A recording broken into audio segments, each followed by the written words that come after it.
Rated T for Teen.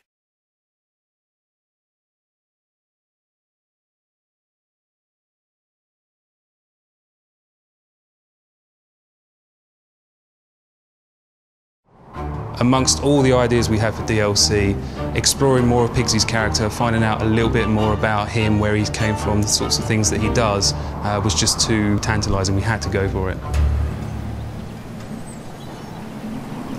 So Enslaved's DLC focuses on a tertiary character called Pigsy. Pigsy is a fascinating character because he's not a typical hero.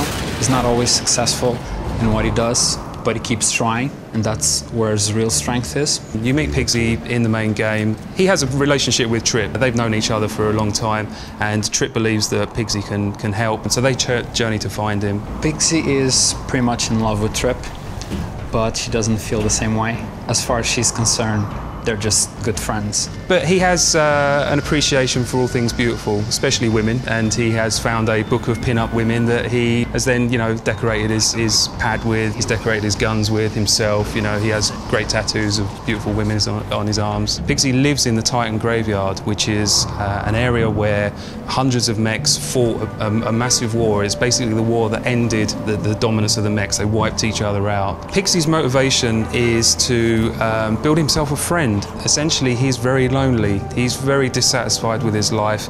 He feels that it's the same monotony day after day after day, and he really needs someone to share this with. He goes off to find all the parts he needs to build a robot friend, someone he affectionately calls Perfect 10. There's a full set of mechanics that we had to create to suit Pigsy. This looks like a good spot. Like, say, his hookshot. You can swing across the environment and grapple to different points around in the environment, and move a lot faster and higher than Monkey ever did.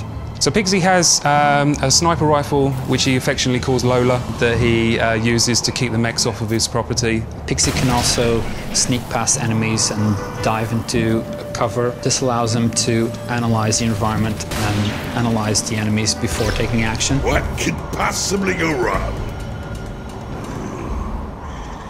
There are a lot of things that people won't fully understand about Pigsy when they first see him in the main game.